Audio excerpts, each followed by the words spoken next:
নমস্কার। Homeopathic true relief 000-তে আপনাদের স্বাগত। আমি ডাক্তার সুমন কাঞ্জিলাল। আজকে আমি হাঁটুর সমস্যা নিয়ে আলোচনা করছি এবং হাঁটুর সমস্যাতে যে ওষুধটি দিয়ে আমি উপকৃত হই সেই ওষুধটি নিয়েই আলোচনা করব।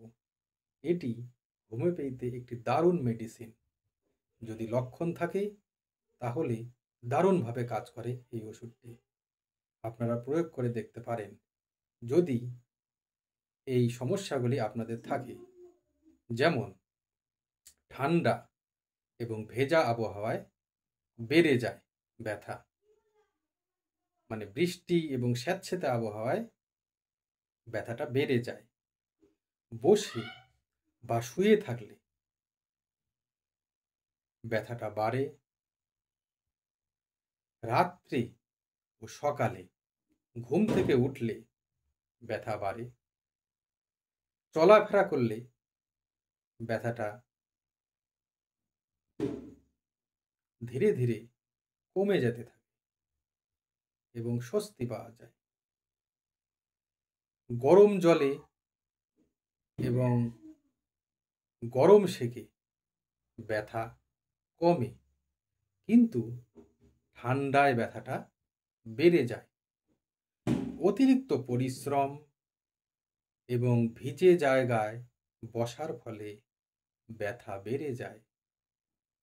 আবার কি হয়, বিছানার দিক পরিবর্তন না করলে ব্যথা বাড়ে।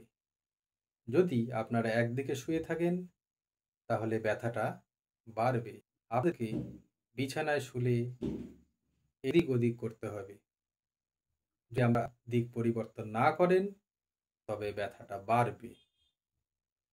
এই রকম যদি সিমটম থাকে তাহলে আপনারা রাস্টক্স এই হোমিওপ্যাথিক ওষুধটি ব্যবহার করে দেখবেন। রাস্টক্স কি করে খাবেন? আপনি খাবেন 30 পোটেন্সি। 30 পোটেন্সি আপনারা সকাল, দুপুর এবং রাত্রে খাওয়ার আগে খাবেন। এই ওষুধটি কিছুদিন খেয়ে 8 দিন খেয়ে কিছুদিন বন্ধ রাখবেন। একভাবে ওষুধ খাবেন না। যদি আবার ব্যথাটা বেড়ে যায় তবে আবার এরকমভাবে 8 দিন খেয়ে বন্ধ রাখবেন। কিন্তু যদি আপনারা 200 পোটেন্সি ব্যবহার করেন তবে ব্যথাটাকে দীর্ঘদিনের থাকতে হবে।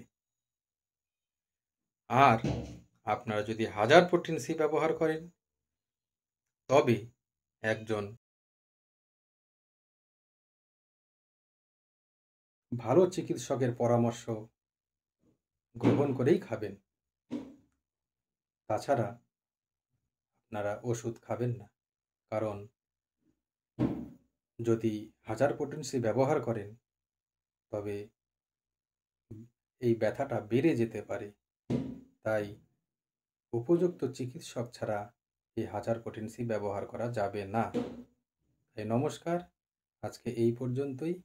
পরবর্তী ভিডিওতে আমি এই রকম আরও গুরুত্বপূর্ণ মেডিসিন নিয়ে আলোচনা করব, যাতে আপনারা উপকৃত হন। নমস্কার।